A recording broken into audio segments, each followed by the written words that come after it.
Paduka bapak-bapak, saudara-saudara, orang-orang tuaku jamaah sidang Jumat yang dimuliakan Allah.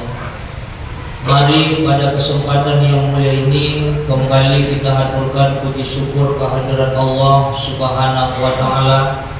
Kita ucapkan syukur alhamdulillah di atas limpahan rahmat dan karunia yang sampai saat dan ketika ini masih tercurah kepada kita semua. Mudah-mudahan segala nikmat yang diberikan dapat kita syukuri serta dapat digunakan pada jalan yang sebaik-baiknya. Kemudian mari kita iringkan selawat dan salam kita sampaikan kepada Nabi junjungan Muhammad Rasulullah sallallahu alaihi wasallam. Allahumma shalli wa sallim alaihi, dengan harapan semoga niat kita semua termasuk hamba-hamba yang mendapatkan syafaatnya di yaumil kiamah kelak. Amin ya rabbal alamin. Paduka bapak-bapak, saudara-saudara, orang-orang tuaku jamaah sidang Jumat yang dimuliakan Allah. Untuk mengisi khutbah Jumat pada Jumat yang mulia ini, kita ambil temanya menumbuhkan rasa takut. Sudah kita ketahui bersama bahwa salah satu nikmat yang besar yang diberikan Allah Subhanahu wa Ta'ala kepada kita adalah dengan memiliki rasa. Di dalam rasa itu banyak cabang. Ada rasa gembira, riang dan suka. Ada juga rasa sedih. Ada juga rasa duka cita. Ada juga rasa takut. Rasa yang kita sebutkan tadi kalau bisa digunakan di dalam jalan yang benar, maka kita akan semakin dekat kepada Allah Subhanahu wa Ta'ala. Tapi apabila rasa-rasa yang kita sebutkan tadi digunakan pada jalan yang tidak benar, maka bisa juga membawa malapetaka, bisa menjadikan kita jauh kepada Allah Subhanahu wa Ta'ala. Kalau kita ambil salah satu dari banyak rasa yang diberikan Allah Subhanahu wa Ta'ala adalah rasa takut.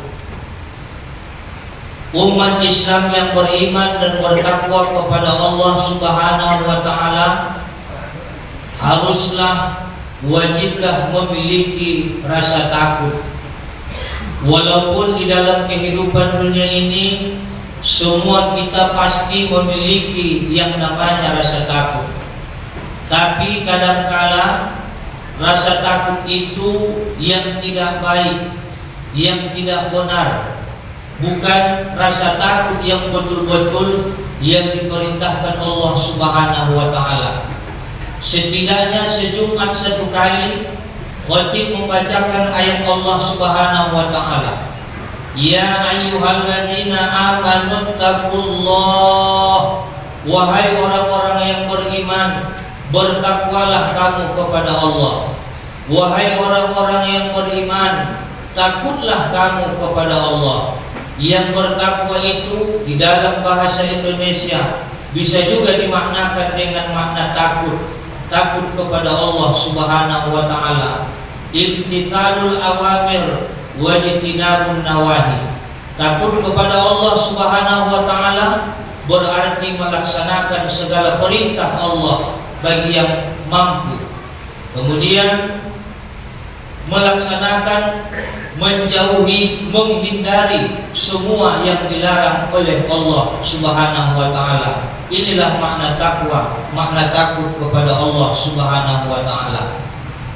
Rasa takut ini ada dua macam. Yang pertama ada rasa takut yang harus dihindarkan, karena rasa takut yang ini adalah semacam bentuk ujian diberikan Allah Subhanahu wa Ta'ala. Inilah yang dijelaskan Allah di dalam Al-Quran surah Al-Baqarah. وَلَنَبْلُوَنَّكُمْ بِشَيْءٍ مِنَ الْخَوْفِ, dan Allah pasti menguji kamu dengan rasa takut. Takut, orang yang hidup takut mati. Orang yang berpangkat dan berjabatan takut hilang pangkat dan jabatannya. Yang muda takut tua. yang kaya takut miskin, yang hidup takut mati. Nah, takut semacam ini haruslah kita buang jauh-jauh, karena takut yang semacam ini adalah bentuk ujian dari Allah Subhanahu wa Ta'ala. Apabila kita masih terjaring di dalam rasa-rasa takut yang semacam ini, berarti kita belum lulus, berarti kita belum sempurna di dalam menghadapi ujian yang diberikan Allah Subhanahu wa Ta'ala. Tapi di dalam kehidupan ini ada rasa takut yang hendak kita pupuk dan kita semai di dalam diri, yaitu benar-benar takut kepada Allah Subhanahu wa Ta'ala yang memiliki banyak cabang, memiliki banyak ranting, yang ujung-ujungnya semuanya berarti takut kepada Allah Subhanahu wa Ta'ala. Dan rasa takut ini akan hadir apabila ada iman di dalam dada.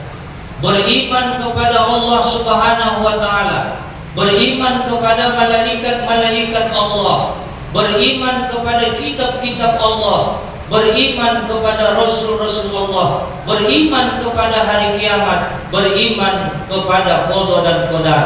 Apabila telah sempurna keimanan yang keenam ini dilaksanakan dengan sebaik-baiknya, lidah mengatakan dan mengucapkan, hati membenarkan, kemudian perbuatan membuktikan iman itu sebenar-benarnya, maka akan hadirlah rasa takut di dalam dirinya.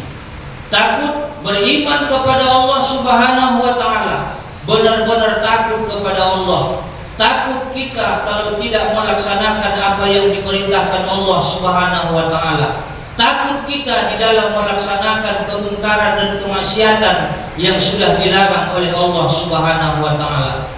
Beriman kepada malaikat-malaikat Allah, takut kepada malaikat-malaikat Allah. Setidaknya ada 10 malaikat yang wajib kita ketahui. Orang-orang yang benar-benar beriman kepada malaikat-malaikat Allah, sekaligus dia mengetahui tugas-tugas malaikat itu, maka akan hadir rasa takut di dalam dirinya. Beriman kepada malaikat Raqib dan Atid, beriman kepada malaikat pencatat amal baik dan buruk, maka dia akan takut di dalam melaksanakan perbuatan dan percakapan, karena dia tahu sekecil apapun perbuatan dan percakapan yang dia lakukan, maka malaikat Raqib akan mencatatnya, malaikat Atid akan siap mencatatnya. Beriman kepada malaikat-malaikat Allah, beriman kepada malaikat Israel, malaikat pencabut nyawa, malaikat pemutus kelezatan.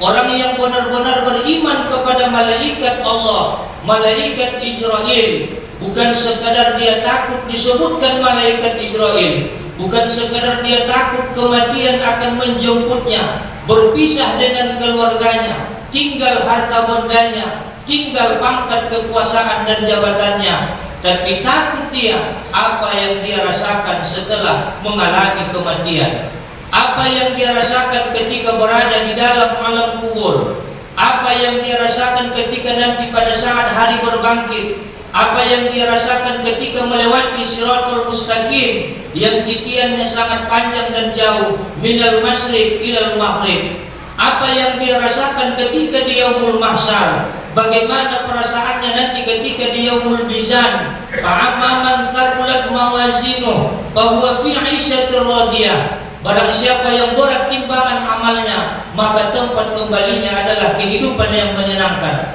Wa amma man khaffat mawazinuhu, dan barang siapa yang ringan timbangan amalnya, fa ummuhu hawiyah, maka tempat kembalinya neraka hawiyah. Apa yang dia alami ketika melaksanakan, ketika dia mengikuti fase yaumul mizan, dan apa yang dia rasakan ketika kehidupan manusia di akhirat kelak akan dikelompokkan menjadi 2 golongan. Fariqum fil jannah wa fariqum fis sa'ir. Sebahagian manusia di surga dan sebahagian lagi di dalam api neraka. Orang-orang yang benar-benar beriman kepada malaikat Allah, beriman kepada malaikat Israel, tentunya dia akan mengingat kematian dan mengingat apa yang akan dirasakannya setelah mendapati kematian. Bapak-bapak, saudara-saudara, orang-orang tua jamaah sidang Jumat yang dimuliakan Allah Subhanahu wa Ta'ala, beriman kepada kitab-kitab Allah, beriman kepada kitab Allah, beriman kepada Al-Quran, bukan sekedar meyakini dan mempercayai bahwa Al-Quran itu adalah sebagai kitabnya. Orang yang benar-benar beriman kepada kitab Allah, orang yang benar beriman kepada Al-Quran, tentunya dia akan mendengarkan apa-apa yang disebutkan di dalam Al-Quran.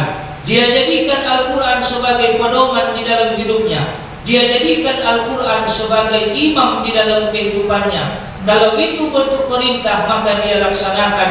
Kalau itu bentuk larangan, maka itu akan dia tinggalkan. Inilah orang-orang yang benar-benar beriman kepada kitab Allah, yaitu Al-Quran. Bapak-bapak, saudara-saudara, orang-orang tua jamaah sidang Jumat yang dimuliakan Allah, walau kadang-kala kita sangat prihatin, mungkin di sebahagian kecil umat Islam ada yang menyemai, memiliki rasa takut itu, tapi rasa takut yang salah di dalam dirinya. Oleh sebab itu, mari kita semaikan di dalam diri kita rasa takut yang benar-benar diperintahkan Allah Subhanahu wa Ta'ala. Rasa takut yang baik, yang apabila ada rasa takut di dalam diri kita, maka insya Allah kita akan senantiasa menjadi orang-orang yang dekat kepada Allah Subhanahu wa Ta'ala. Amin ya rabbal alamin. Barakallahu li wa lakum fil Qur'anil azim, wa nafa'ani wa iyyakum bima fihi minal ayati wa zikril hakim, wa taqabbal minni wa minkum tilawata, innahu huwal ghafurur rahim.